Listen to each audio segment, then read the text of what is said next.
ফসলের উৎপাদন বাড়াতে গিয়ে আশঙ্কাজনক হারে বাড়ছে অতি ঝুঁকিপূর্ণ রাসায়নিক কীটনাশকের ব্যবহার। আর অতিরিক্ত মুনাফার এই কীটনাশকই এখন ধীরে ধীরে বিষিয়ে তুলছে মানুষের শরীর, মাটি, পানি ও সামগ্রিক পরিবেশ। সবুজ মাঠ আর সোনালী ফসল আর কৃষকের হাতে স্প্রে মেশিন। কিন্তু এই স্প্রে মেশিন কি শুধু পোকা দমনেই কাজ করছে, নাকি বিষিয়ে তুলছে মানুষ, প্রকৃতি ও ভবিষ্যৎ প্রজন্মের জীবন?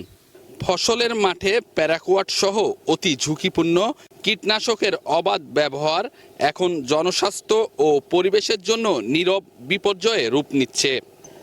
কৃষকরা বলছে, ফসলে উচ্চ রাসায়নিক ক্ষতিকর বন্ধের ক্ষেত্রে সরকারিভাবে উদ্যোগ নেওয়াই প্রয়োজন। সরকার যদি কৃষকদের আপনার কেঁচো কম্পোস্ট সার, জৈব সার ইত্যাদি সার যেগুলো আছে সেগুলো ব্যবহারে যদি কোনো উদ্যোগ নেয় কিংবা আমাদের ট্রেনিং প্রশিক্ষণ দেয়, তাহলে আমরা অতি সহজেই খুব উন্নত মানের সবজি উৎপাদন করতে পারবো। আমরা যে কৃষকের যে ক্ষতি হচ্ছে, যে ঝুঁকিপূর্ণ যে রাসায়নিক সার ব্যবহার করা হচ্ছে, সরকারিভাবে এটা ব্যান করা হোক। সরকারিভাবে আমাদেরকে প্রশিক্ষণ দিয়ে নিম গাছের রস ছাই দিয়ে পোকা দমন করার জন্য সরকারিভাবে যদি কোনো ভালো উদ্যোগ বা ট্রেনিং নেওয়া হয়, তাহলে এইগুলো ফসলও ভালো হবে, মানুষও সুস্থ থাকবে, পরিবেশটাও ভালো থাকবে। গবেষকের মতে এটি পরিবেশগত সংকটই নয়, জনস্বাস্থ্য, পুষ্টি, খাদ্য নিরাপত্তা এবং গ্রামীণ জীবিকারও বড় চ্যালেঞ্জ।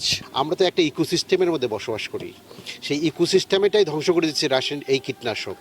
আর সব থেকে বড় বিষয় হলো আমাদের বাংলাদেশে যে সমস্ত কীটনাশকগুলো ব্যবহার হয় সেগুলো হাইলি হ্যাজার্ড পেস্টিসাইড। বিশেষ করে প্যারাকুয়েট পৃথিবীর বিভিন্ন দেশ, এখন পর্যন্ত 70টি দেশ বন্ধ করেছে। আমাদের বাংলাদেশ এ সম্পর্কে এখন পর্যন্ত কথাবার্তা নেই। তো এই সমস্ত কীটনাশকগুলো, বিশেষ করে হাইলি হ্যাজার্ড পেস্টিসাইড, এটা আমাদের দ্রুত বন্ধ করতে হবে। জনস্বাস্থ্যের জন্য এটা বড় হুমকি।